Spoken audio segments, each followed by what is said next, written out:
আসসালামু আলাইকুম everyone, welcome back to my new blog আমায়াত ফর মায়াত প্যারাডাইস। আশা করি সবাই ভালো আছেন, সুস্থ আছেন, আমিও ভালো আছি। এই সিজনে টমেটো হচ্ছে অনেক কম দামে পাওয়া যায়, তো ভাবলাম আজকে টমেটোর সসটাই বানিয়ে ফেলি আর আপনাদের সাথে শেয়ার করে ফেলি। তো এখানে আমি টমেটো ফার্স্টে ধুয়ে নিয়েছিলাম, এরপরে পিস পিস করে কেটে নিয়েছি, এরপরে হচ্ছে গিয়ে সিদ্ধ করতে দিয়ে দিয়েছি।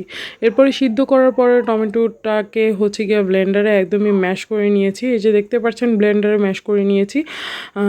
এরপরে হচ্ছে গিয়ে চালনি দিয়ে টমেটো হচ্ছে গিয়ে চালার পাড়া। টমেটো হচ্ছে গিয়ে যেন টমেটোটা আমরা সবাই জানি দানাদার যুক্ত, এর জন্য টমেটোটাকে অবশ্যই চেলে নিতে হবে সস বানানোর আগে। টমেটোর সস বানানো একদমই সহজ। আপনারা যেহেতু এই সিজনে টমেটো একদমই কম দামে বিক্রি করে, তো হচ্ছে গিয়ে টমেটো সসটাকে ঘরোয়া উপায়ে বানিয়ে রেখে দিতে পারেন। এটা একদমই বাজারের মতো আর কি, বাজারের সসের মতো হয়, কোনো অংশেই কম হয় না। তো দেখতেছেন আমি টমেটো দিয়ে হচ্ছে গিয়ে টমেটোর লিকুইডটাকে একদম চেলে নিচ্ছি সুন্দর করে।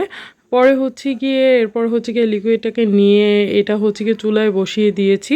টমেটো আর কি সস বানানোর জন্য যেসব ইম্পর্টেন্ট আর কি জিনিসপত্র লাগবে সেটার মধ্যে হচ্ছে গিয়ে ভিনেগার অবশ্যই টমেটো সসে ইউজ করতে হবে, যাতে হচ্ছে গিয়ে টমেটোর সসটা লং লাস্টিং হয়। আর আই মিন বেশি দিন যেন স্থায়ী হয়, বেশি দিন যেন থাকে, এটা যেন কোনোভাবেই নষ্ট না হয়, বিকজ এটা আমরা ঘরে তৈরি করি। এরপরে লাগবে হচ্ছে গিয়ে চিনি, এরপরে লাগবে হচ্ছে গিয়ে হালকা লবণ। লবণ আপনারা স্বাদ মতো দিয়ে দিবেন, চিনি অবশ্যই স্বাদ মতো দিয়ে দিবেন, কারণ লবণটা কম দেওয়াই ভালো। অল্প অল্প করে সব জিনিস দিয়ে দেবেন মেজারমেন্ট করে। এখানে আমি 5 কেজি হচ্ছে গিয়ে টমেটো নিয়েছিলাম। এরপরে হচ্ছে গিয়ে চিনিও দিয়ে দিয়েছিলাম স্বাদ মতো। চিনির আপনারা অনেকজন বেশি কম খায়, ওই অনুযায়ী দিয়ে দিবেন। এখানে আমি 1/2 কাপ চিনি দিয়েছি আর কি।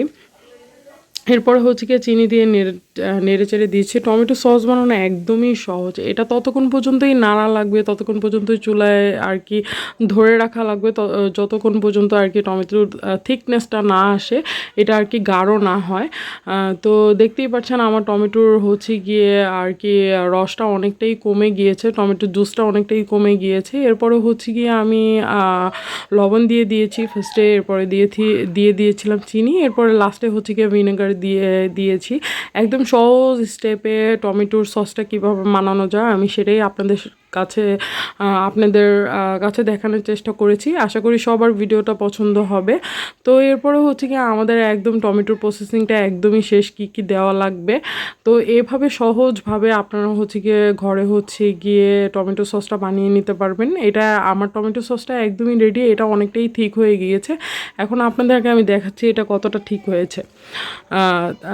এরপরে আমি হচ্ছে গিয়ে পিরিজে নিয়েছি এটা থিকনেসটা দেখানোর জন্য। তো সবাইকে অনেক অনেক থ্যাঙ্কস আমার ভিডিওটা দেখার জন্য। আপনারা চাইলে এরকমভাবে টমেটো সসটা বাসায় বানিয়ে রাখতে পারেন। তো thank you so much for watching for my video.